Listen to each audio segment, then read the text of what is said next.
श्रीमान मनोज कुमार मिश्र जी, आप बहुत ही पुराने शिक्षाविद, प्रधानाचार्य, शिक्षक रह चुके हैं और विद्या भारती में आपका आगमन 1994 में हुआ था। 1994 से लेकर के 2005 तक की श्रृंखला में आपने अनवरत हर पहलू को बहुत बारीकी से देखा, सीखा और जब विद्या भारती के अधिकारियों के लगा कि यह व्यक्ति जो है विद्यालय संभालने लायक हो गया, तो फिर उनके बाद 2005 में आपको बुलंदशहर में ककोड़ एक जगह है, वहाँ पर आपको प्रधानाचार्य पद दिया गया। 2005 से लेकर के 2023 चल रहा, अनवरत उसी विद्यालय को सृजन करते हुए, बीज से वटवृक्ष बनाते हुए, उस क्षेत्र का एक पहचान बनाते हुए अपने विद्या मंदिर को उन्होंने आगे बढ़ाया है। और ठीक 2010 में आपकी कार्य पद्धति, आपकी सहनशीलता, आपका संयम, आपके अनुशासन को देखते हुए विद्या भारती ने आपको क्षेत्रीय परीक्षा प्रमुख का दायित्व दिया, जिसको कि गत 13 वर्षों से ये लगातार निभा रहे हैं। जितनी भी परीक्षा विद्या भारती में क्षेत्र में होती है, सब आपके द्वारा निर्धारित होती है। प्रश्न पत्र का निर्माण, समायोजन, किस तरीके से जो CBSE के पाठ्यक्रम में बदलाव होता है, उसको देखते हुए श्री मनोज मिश्रा जी जो हैं उसका प्रश्न पत्र का निर्माण करवाते हैं और हमारे भैयाओं को वो प्रश्न पत्र जो है दिए जाते हैं, जिसके माध्यम से विद्या भारती शिक्षा जगत में अपनी एक पहचान बनाए हुए है कि हमारे विद्यार्थी सर्वांगीण विकास की ओर, भारतीय संस्कृति को लेकर के, अनुशासन को लेकर के, परिवार भाव को लेकर के आगे बढ़ते हैं और देश में जो है अच्छे अंक प्राप्त करके समाज का प्रदर्शन का काम करते हैं। तो ऐसे मनोज मिश्रा जी आज हमारे यहाँ वरिष्ठ प्रधानाचार्य के रूप में निरीक्षण करने आए हैं। इस भारतीय प्रेमा जगाती में उनका स्वागत और अभिनंदन। मैं मनोज मिश्र जी से आग्रह करूंगा कि वे हमारे मंच पर आएँ और अपने विद्यालय के academic in-charge vice principal Shri Umesh Sharma ji को मैं सादर आमंत्रित करता हूं कि वे आएँ और मनोज मिश्रा जी को विद्यालय रीति परंपरा के अनुसार पटका पहना करके और प्रतीक चिन्ह दे करके उनका स्वागत और सम्मान करें। मनोज मिश्रा जी करतल ध्वनि के द्वारा स्वागत करेंगे मनोज मिश्रा जी का, वरिष्ठ प्रधानाचार्य विद्या भारती। आदरणीय श्री मनोज मिश्रा जी को आमंत्रित करता हूं कि पाठक के रूप में, आशीर्वचन के रूप में हम सबका मार्गदर्शन करें, जिससे कि जो उत्तराखंड का एक अपना मूल स्तंभ है शिक्षा का और इसकी पहचान पूरे देश में है, आपके आशीर्वचन से, आपके पाठ्य से हम और आगे बढ़ें और अच्छा सृजन करें। आदरणीय मनोज मिश्रा जी। परम वंदनीय महासारदे, इस विद्यालय के माननीय यशस्वी प्रधानाचार्य डॉक्टर सूर्य प्रकाश जी, मेरे साथ निरीक्षण में आए हुए हमारे अनुज अमरदीप जी, बिष्ट जी और रुड़की से आए हुए उप प्रधानाचार्य और सतपाल जी, ये मेरे प्यारे भैयाओं एवं समस्त आचार्य। निरीक्षण हर साल की परिपाटी है। आपके प्रधानाचार्य तो हमेशा मेरे साथ रहे। मेरठ प्रांत में काफ़ी लंबे समय तक ये हापुड़ के प्राचार्य रहे, वृंदावन में आचार्य रहे, बासुबरल में प्रधानाचार्य बन के गए, अलीगढ़ प्रधानाचार्य बन के गए और यहाँ आए। हमारा साथ कभी नहीं छूटा।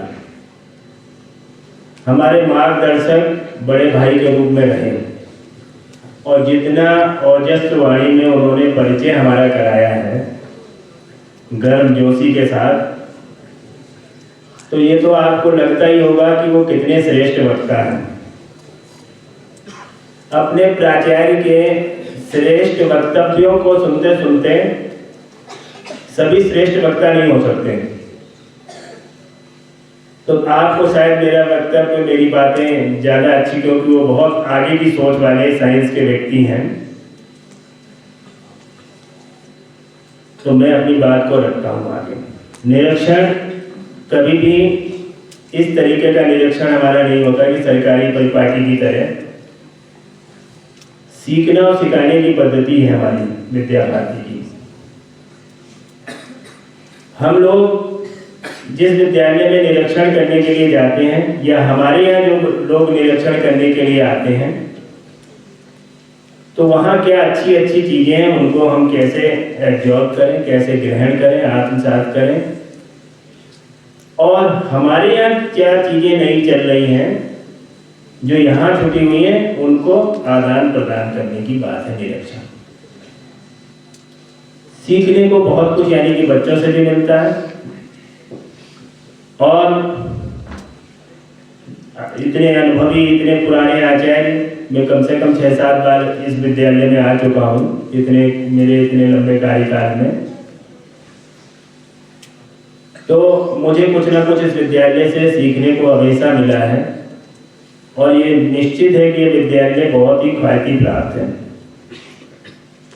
क्षेत्र का जब परीक्षा फल बनाता हूँ तो इस विद्यालय का रिजल्ट भी हमेशा सुर्खियों में रहता है, हमेशा विद्या भारती की वरीयता सूची में इसका नाम रहता है, 1st, 2nd, 3rd पोजीशन में ये विद्यालय रहता है। तो इससे भी पता चलता है कि यहाँ के विद्यार्थी किस मेहनत और लगन के साथ पढ़ रहे हैं। पर बेटा युग बदल रहा है, नई शिक्षा नीति में आप लोगों ने प्रवेश किया है। 2020 की नई शिक्षा नीति में बहुत चेंज है, बहुत बदलाव है। अब पहले तो जिसकी बुद्धि बड़ी शार्प होती थी है ना, तो वो बड़ी कठिन से कठिन चीजों को भी रट लेता था। क्वेश्चन सामान्य आता था, सामान्य क्वेश्चन पेपर आता था, वही क्वेश्चन फंसने होते थे, तीव्र माइंड का बच्चा था, रट लेता था और अच्छे अंक प्राप्त कर लेता था। अब बहुत बदलाव आ गया। अब रोड लर्निंग की बात तो अब भूल जाए, बिल्कुल रट्टा वेकेशन वाली बात। अब कॉम्पिटेंसी बेस्ड युग आ गया। आपके जब तक मस्तिष्क के तार ना हिला दे पेपर, आपको सोचने में मजबूर ना कर दे कि इसमें करना क्या है, अब क्वेश्चन पेपर का बदलाव आ गया है। तो अब आपको जमाना रटने का चला गया, अब अंडरस्टैंडिंग के जमाना आ गया। जब तक आप कॉन्सेप्ट को सीखेंगे नहीं, समझेंगे नहीं, जब तक कुछ करके देखेंगे नहीं, जब तक विभिन्न प्रकार की समस्यात्मक चीजों का समाधान नहीं करेंगे, जब तक विद्यार्थी में विभिन्न प्रकार का सर्जन करने की जब तक उसमें क्षमता नहीं होगी, जब तक वो बच्चा आगे नहीं बढ़ सकता। और जो इन सब चीजों को आत्मसात करते हुए, कुछ करते हुए आगे बढ़ेगा, उसके लिए क्वेश्चन पेपर बहुत इजी होगा। तो ये सब बदलाव है पढ़ाने के तरीके में और पढ़ने के तरीके में, जो बदलाव है नई शिक्षा नीति के आकर। अभी आने वाले समय में बहुत सारे बदलाव आपको देखने को मिलेंगे, आपके आचार्य बंधु बताएंगे किस तरीके से। पर शिक्षा हमेशा वैल्यू और देश, राष्ट्रवाद, इन दो चीजों पर बहुत ज्यादा असर रखती है। अगर और एनईपी में भी वैल्यू एजुकेशन और इंडियन नॉलेज सिस्टम पर विशेष महत्ता दी गई है, हर सब्जेक्ट में, हर कॉन्सेप्ट में। तो इसमें यानी कि हम पढ़ने के साथ साथ अपने देश और अपनी राष्ट्रीयता के साथ कैसे जुड़ें, इस बात पर वो देखने का नमूना यहाँ मिल ही रहा है। कितना सुंदर आप लोगों ने भजन, और उसके साथ तो आप में वो सब चीजें नई शिक्षा नीति के अनुरूप दिखाई देती हुई नजर आ रही है कि हम पढ़ेंगे भी खूब इस देश के साथ और अपने देश के साथ, यानी कि समाज के साथ जुड़े भी रहेंगे। शिक्षा राष्ट्रीय चेतना का केंद्र बिंदु बने, हमारे विद्यार्थी समाज के साथ जुड़े, समाज के साथ उनका जुड़ाव हो, इस बात पर विशेष फोकस एनईपी नई शिक्षा नीति कर रही है। और ये सब चीजें हम लोग बहुत शुरू से कर रहे हैं। डॉक्टर साहब ने 1952 में बताया कि 1952 में गोरखपुर में विद्यालय की स्थापना हुई। डॉक्टर साहब ने ये नहीं बताया होगा कि सबसे पहले आचार्य शंकर दत्त श्रीवास्तव जी डॉक्टर साहब के पिताजी थे। सबसे पहले आचार्य 1952 में, और एक ऐसा व्यक्तित्व जिनको सुनने के लिए लोग कि उनका वक्तव्य उन्हीं की झलक है, उन्हीं के अनुरूप है, उसी तरीके से बोलना, उसी तरीके से बातचीत करना, उनके विषयों को सुनने के लिए लोग आते थे। तो ये हमारा विद्यालय, अब हमारा जो कॉन्सेप्ट है विद्या भारती का, वो सरकार में है।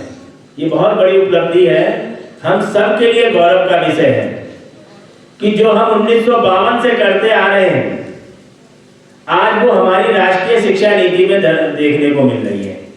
तो हम कह सकते हैं कि हम उस विद्यालय के, उस संस्था के विद्यार्थी हैं जो नई शिक्षा नीति में जो कॉन्सेप्ट है वो हम पहले से पढ़ते आ रहे हैं। पंचपदी शिक्षा प्रणाली, पंचकोशीय विकास, ये कभी शिक्षा में नहीं थे। अब आप नया जो एनसीएफ आया है, फाउंडेशनल स्टेज और स्कूल एजुकेशन का, उसमें आप पंचकोशीय विकास की बात सुनेंगे, देखेंगे। पंचपदीय शिक्षण प्रणाली की बात सुनेंगे 5 पद के हिसाब से। ये हम सब विद्यार्थियों के लिए और हम सब आचार्यों के लिए गौरव की बात है। विद्यार्थियों, जीवन में हमेशा अपने चरित्र, अपने संस्कार कभी भूलना मत। ये हमेशा इनको बनाकर रखना, हमेशा इनके साथ आगे बढ़ते रहना। इनको अगर भूल गए तो जीवन में बहुत सारी चीजों को अगर आप भूल जाएंगे। और जीवन में इनके साथ साथ पॉजिटिव रहना बहुत जरूरी है। सकारात्मक सोच, पॉजिटिव थिंकिंग जीवन में बहुत जरूरी है। हम कितने भी बड़े ओहदे पे पहुंच जाएं, हम कल से आज तक इन्हीं बातों पर विचार विमर्श कर रहे हैं आपके प्रधानाचार्य जी के साथ।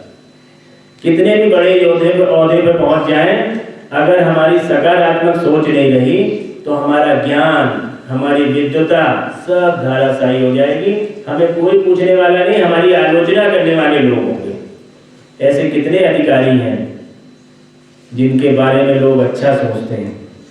जब उनकी सोच अच्छी होगी जब ही वो सोचें। हम ज्यादातर आजकल नकारात्मक सोच के पीछे भागते हैं। उदाहरण, 2 दोस्त आपस में बहुत अच्छे मित्र थे, इत्तेफाक से दोनों बीमार हो गए। एक की रीढ़ की हड्डी टूट गई, एक कुछ शारीरिक समस्या के कारण, पर एक उठ बैठ सकता था, और जिसकी रीढ़ की हड्डी टूट गई वो उठ बैठ भी नहीं सकता। और वो हमेशा ये कहता था, मैं तो मर गया, मैं तो बहुत परेशान हूं, मैं बहुत दर्द, मुझे तो भगवान उठा ले, मुझे भगवान उठा ले, मैं इतनी पीड़ा में हूं, मुझे तो भगवान उठा ले। रोज यानी कि नकारात्मक शैली में, और रोज सुबह उठते ही उस दोस्त को, अपने दोस्त को ये प्रवचन सुनाता था। दूसरा दोस्त कह रहा, मेरा बेड खिड़की के पास है। दोस्त बने भी वो हॉस्पिटल में ही थे, पर वो लेटने के कारण उसको यानी कि करहारता रहता था, तो उसको देख नहीं पाता था। तो हॉस्पिटल में उसकी वो पॉजिटिव थिंकिंग का व्यक्ति था, पीड़ा उसको भी बहुत ज्यादा थी, उसके जीवन में भी बहुत अवसाद थे, दुख थे, पर हमेशा वो अपने दोस्त को कहता था, बहुत अच्छी अच्छी बातें बताता रहता था। चिंता मत करो, देखो कितना अच्छा वातावरण है, कितना अच्छा मौसम है, वहाँ लोग घूम रहे हैं, मैं खिड़की के पास हूँ, मेरा बेड है, देखो लोग नाच रहे हैं, लोग गा रहे हैं। हमेशा सकारात्मक बात कर दो, चिंता मत करो, सब ठीक हो जाएगा। एक दिन वो पॉजिटिव थिंकिंग वाला व्यक्ति, दोस्त उसका, वो एक्सपायर हो गया। तो वो नेगेटिव थिंकिंग वाला जो उसका मित्र था कहने लगे, यहाँ पर जो मेरा एक दोस्त था, इसमें जो मेरी दोस्ती हुई थी इसके साथ बीमार, वो कहाँ गया? कहने लगे वो तो एक्सपायर हो गया है। कहने लगे वो उस खिड़की पर बैठा हुआ बाहर के नज़ारे, बाहर के वातावरण के बारे में मुझे बताता रहता था और हमेशा सकारात्मक चीज़ों के बारे में मुझे खुश करता रहता था। मेरा बैग भी उस पर डाल दो, वहीं पर डाल दो मेरा बैग भी, जिससे मैं अच्छी अच्छी चीज़ें देखूंगा तो मेरा दुख कम होगा। तो वहाँ की नर्स ने कहा, यहाँ तो कोई भी सड़क नहीं है, यहाँ तो कुछ भी नहीं है, और वो जो तुम्हारा जो दोस्त था वो तो अंधा था, वो तो देख ही नहीं सकता था। अब एक अंधा व्यक्ति जिसके जीवन में कुछ भी दिखाई नहीं दे रहा, सिर्फ अंधेरा ही अंधेरा है, और वो पॉजिटिव थिंकिंग के माध्यम से अपने दूसरे दोस्त को, यानी कि नेगेटिव भाव वाले रखने वाले को सकारात्मक बातें बता रहा है। आप ये देखिए इसका कितनी शक्ति है, इसका फायदा कैसे है जीवन में, किस तरीके से पॉजिटिव रहने का फायदा। ये भी दो दोस्तों की कहानी है। कहने लगे दो दोस्त आपस में बहुत तगड़े मित्र थे। ये भी जंगल में शिकार खेलने के लिए चले गए, जंगल में शिकार करने के लिए। उसमें भी दोनों, एक अपोजिट एक पॉजिटिव, यानी कि थे। एक हमेशा सबसे पहले जंगल में जाने से पहले पता नहीं शेर मिल जाएगा, ये हो जाएगा, कहीं ये ना हो जाए, कहीं ये ना हो जाए, हमेशा पहले से ही, यानी कि पैर आगे रखने से पहले नकारात्मक प्रवृत्ति की ओर। कभी भी कोई काम अच्छा करने से पहले अगर नकारात्मक भाव मन में आएंगे तो फिर आप कोई काम हल नहीं कर सकते। दूसरा उसको शक्ति देता रहता था, चिंता की बात नहीं है, मैं हूँ, हम सब मिलकर करेंगे, कोई दिक्कत की बात नहीं है, कोई भी आ जाएगा उसका सामना निडरता से करेंगे। दोनों जंगल में जा रहे, अचानक एक पेड़ से वो टकरा गया और एक नुकीली चीज पर उसका अंगूठा लग गया और उसका अंगूठा कट गया, उसमें से ब्लड निकलने लगा। उसके दोस्त ने कहा चिंता मत करो, ईश्वर जो करता है बहुत अच्छा करता है, चिंता करने की कोई बात नहीं है। वो कहता मेरे खून निकल रहा है, मैं दर्द से करा रहा हूं, और तू कह रहा है कि ईश्वर जो करता है बहुत अच्छा करता है। गुस्से में हो गया, बहुत आग बबूला हो गया, उसको छोड़कर भाग गया,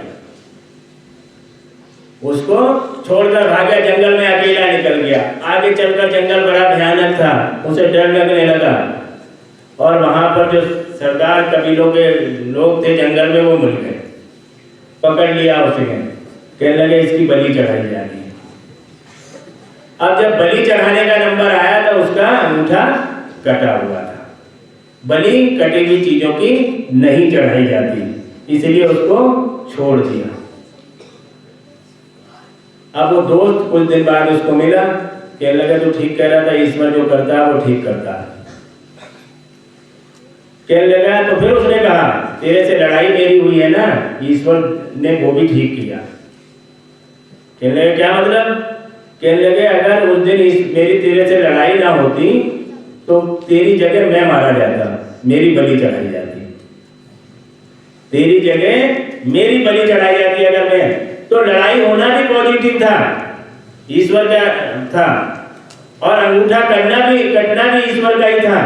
तो इस तरीके से जो सकारात्मक भाव से आगे बढ़ते हैं वो जीवन में कभी विफल नहीं होते, कभी असफल नहीं होते। ये हमेशा बात याद रखना। कितनी भी चुनौतियां, यही शिक्षा सिखाती है हमें। विभिन्न प्रकार की दुनिया में जितनी प्रकार के चैलेंज है उनका हंसते हंसते सामना करना। इसीलिए कहते हैं कि नई शिक्षा नीति में प्रॉब्लम सॉल्विंग की बात की है, बच्चे को समस्यात्मक चीजें दी जाए उसके स्तर के अनुसार, और उसको फेस करने के लिए कहा जाए। तो इस समय जीवन में जितनी भी विषम चुनौतियां उनका सामना जब आप हंसते हंसते करेंगे बेटा, जब आप हमेशा खुद पॉजिटिव रहेंगे, खुद अंतरात्मा से अच्छी बातें सोचेंगे और सब अच्छा सोचेंगे और ईश्वर पर विश्वास रखेंगे और खूब मेहनत करेंगे, तो मैं समझता हूँ आगे बढ़ेंगे। यही बात कहकर मैं अपनी वाणी को विराम देता हूँ। धन्यवाद।